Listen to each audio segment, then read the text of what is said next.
Que la paix soit sur vous, les Gaulois et les Gauloises, courageux résistants et opposants à la dictature sataniste qui bientôt ne sera plus mondiale mais locale, puisque nous aurons réussi à bouter les satanistes hors de France et à y rétablir la monarchie.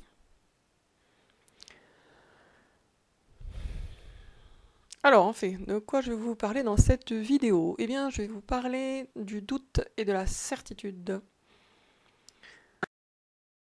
Un vrai doute qu'une fausse certitude. Qu'est-ce que je veux dire par là? C'est qu'il vaut mieux savoir qu'on ne sait pas que de croire qu'on sait alors qu'on se trompe. C'est pour ça que, même si on peut me trouver assez catégorique sur beaucoup de sujets, moi j'ai beaucoup de vrais doutes, c'est-à-dire qu'il y a plein de sujets sur lesquels je n'ai réellement pas d'opinion. Je vous en donne un exemple, j'aimerais bien savoir, mais je ne sais pas pour l'instant, c'est où est la Kaaba? Est-ce qu'elle est en Arabie? Est-ce qu'elle est en Algérie? Est-ce qu'elle est ailleurs? Franchement, je n'en sais rien, je me pose souvent la question. Parfois, je trouve des petits éléments qui vont dans un sens, puis beaucoup d'autres qui vont dans un autre, et au final, je n'en sais rien. Donc, c'est un vrai doute que j'ai, c'est-à-dire que c'est un doute conscient. Je sais que je ne sais pas. On pourrait dire aussi, plus qu'un doute, c'est une ignorance, mais dans la mesure où je me pose quand même la question, c'est pas une ignorance tranquille, parce que quand on ne sait pas, mais que ça nous pose aucun problème, on est juste dans l'ignorance. Mais moi, je me pose la question quand même, et je me réponds, bah, je sais pas. Donc, je reste dans le doute. Et donc je préfère ça, par exemple, à avoir une, même si c'est un peu inconfortable, je préfère ça à avoir une fausse certitude. Par exemple, je préfère ça à être absolument sûr qu'elle est à un endroit alors qu'en fait elle n'y serait pas, quoi. Et si on vraiment on examine ces croyances de près, on s'aperçoit en général que finalement on n'en a pas tant que ça dont on est réellement sûr, dont on puisse vraiment être sûr que ce sont de vraies certitudes. Et on a par contre beaucoup de fausses certitudes. En tout cas, tant qu'on n'a pas fait un grand nettoyage, on en a beaucoup de fausses, et même après, d'ailleurs, on continue d'en avoir des fausses. Parce que on se rend compte qu'on a cru des trucs faux qu'au moment où on cesse d'y croire, donc on peut présupposer, enfin, sans risque de se tromper, que là, actuellement, à l'instant T, on croit des trucs faux. Mais bon, on ne sait pas lesquels, puisqu'on les croit. Donc, et plus tard, on découvrira que c'était faux. Comme moi, pendant des années et des années, j'ai cru, comme la plupart des gens, que la Terre était ronde, sans me poser la moindre question. Et puis, louange à Dieu, je me suis effectivement posé des questions, j'ai lu certains bouquins, et là, ça a mis du temps, mais j'ai fini par comprendre. Je suis passé d'une fausse certitude à une vraie certitude, parce que ça, pour moi, ça fait partie des certitudes absolues, la Terre est plate. Il y a trop de preuves totalement décisives. Et l'autre option est trop débile, incohérente, colle avec rien, quoi. Avec rien de ce qu'on observe. Et voilà, donc il vaut mieux, je pense, quand même, un vrai doute, conscient, lucide, je ne sais vraiment pas et je sais que je ne sais pas, à une fausse certitude, c'est-à-dire je suis persuadé que je sais alors qu'en fait je me plante. Et puis évidemment quoi? Oui, je voulais dire aussi un autre truc. Oui, une vérité ne sert à rien tant qu'on n'en est pas absolument sûr. Donc une vérité assaisonnée de doute nous est inutile en fait. On ne peut vraiment s'appuyer sur et passer à l'action à partir d'eux que des choses dont on est sûr. C'est pour ça que la vérité, il ne faut pas juste la trouver, il faut arriver au point où on en est absolument sûr. C'est d'ailleurs c'est la foi, quoi. Quand on arrive au point où on en est dans la certitude absolue, on a franchi différentes étapes. Là, je parle par rapport à Dieu.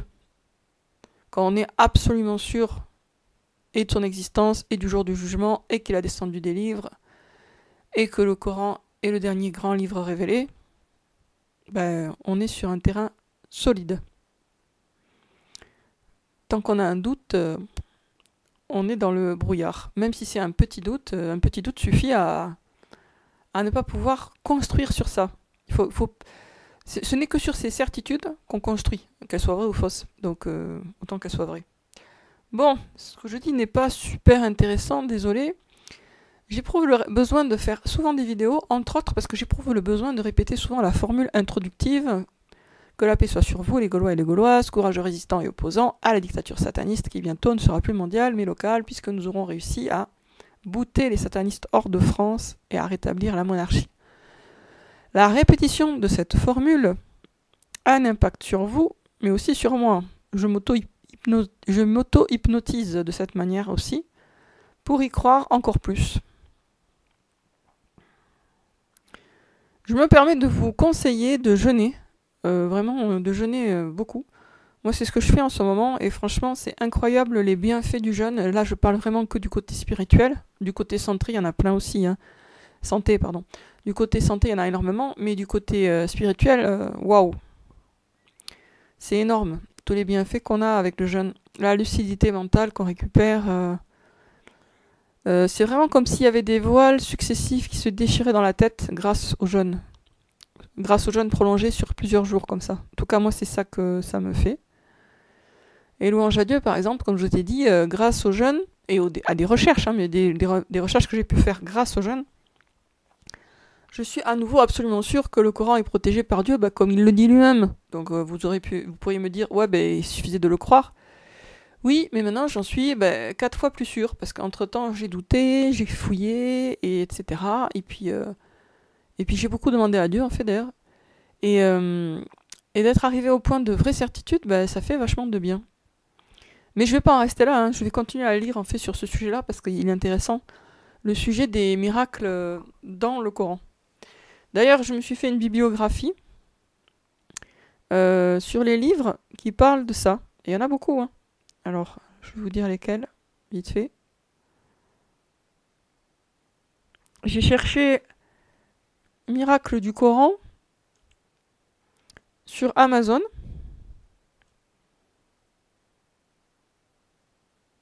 Alors, est-ce que je vais réussir à retrouver les titres? Normalement, oui.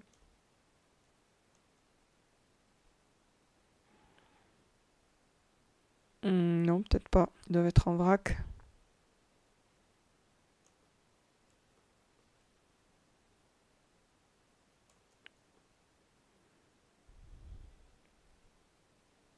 Oui. Les miracles du Coran, pardon.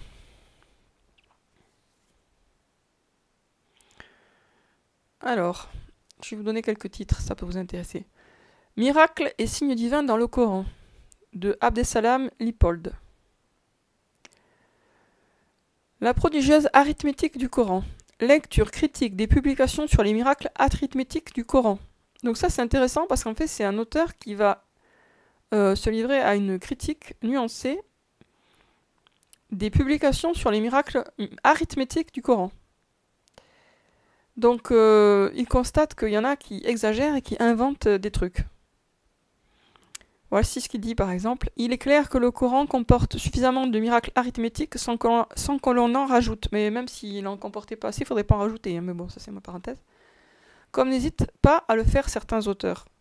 Si ces dérives peuvent s'expliquer parfois par l'excès de zèle, c'est le manque de rigueur scientifique qui caractérise ceux qui incluent des animaux comme la chamelle de Dieu parmi les prophètes pour trouver le nombre qu'ils veulent, ainsi que ceux qui comptent des mécréants notoires comme Hazar, père d'Abraham, au nombre des prophètes, pour tomber sur un multiple de 19. Quant à celui qui affirme compter 300 mots là où il n'y en a que 264, ce n'est qu'un imposteur. Mais hormis ces dérapages, la prodigieuse arithmétique du Coran démontre de façon éclatante que ce livre saint ne saurait être l'œuvre d'un être humain et qu'il n'a pas subi la moindre altération. Le changement d'un seul mot aurait eu pour conséquence de rompre ces relations arithmétiques. Donc ça, c'est un livre qui devrait être intéressant, un point de vue critique et nuancé sur les miracles arithmétiques du Coran. Donc le type, il s'est farci quand même de vérifier chaque fois ce qui était dit par les uns et les autres. C'est normal, c'est un scientifique. Donc il a fait un travail qui serait fort intéressant, je pense. Ensuite, le Coran lu par un scientifique, lecture critique des publications sur les miracles scientifiques du Coran. C'est du même auteur. Donc là aussi, c'est un point de vue de quelqu'un qui cherche à faire le tri entre le bon grain et l'ivraie, puisqu'il y en a effectivement qui veulent à tout prix voir des miracles partout, et qui du coup se retrouvent à dire des grosses conneries, parce qu'ils font dire au Coran ce qu'il ne dit pas, pour le mettre d'accord avec des pseudo-vérités scientifiques qui en fait sont des mensonges. À force d'adorer la science, on en vient à ça. Alors ensuite, a comprehensive exploration of the scientific... Bon, je vous dis, hein, Scientific Miracles in Holy Quran.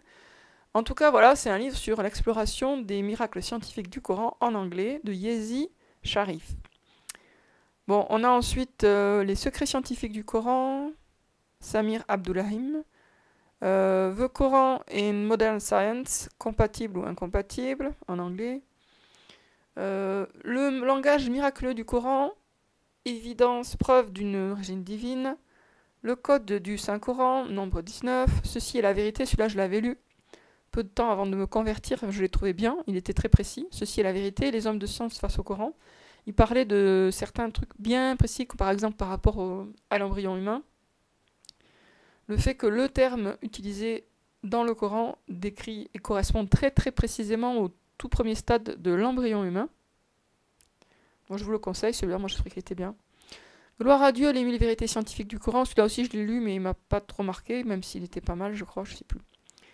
Les secrets scientifiques du Coran, miracles du Coran, medical miracles, les miracles médicaux, les miracles unchallengeable of the Quran, bon, ça c'est en anglais aussi, 160 miracles and mysteries of the Quran. Donc en fait il y en a quand même beaucoup.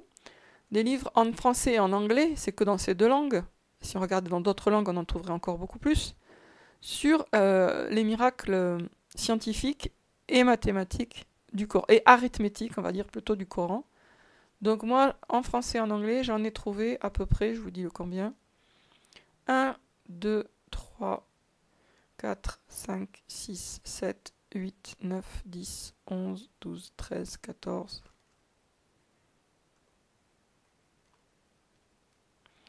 14, 15, 16, voilà, à peu près 15 ou 16, voilà.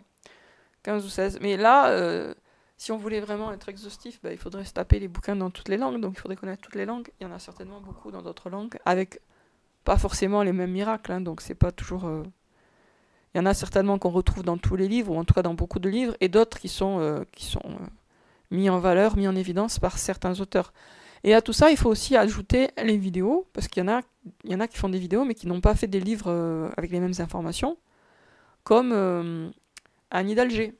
Annie d'Alger qui fait des vidéos, mais d'après ce que j'ai compris, c'est ses propres trouvailles qu'il met dans ses vidéos, donc finalement, on ne va pas retrouver les mêmes informations dans un livre, hein, a priori. À moins que quelqu'un d'autre soit tombé par hasard sur les mêmes miracles. Voilà. Donc, qu'est-ce que je voulais vous dire de plus ? Rien de particulier finalement.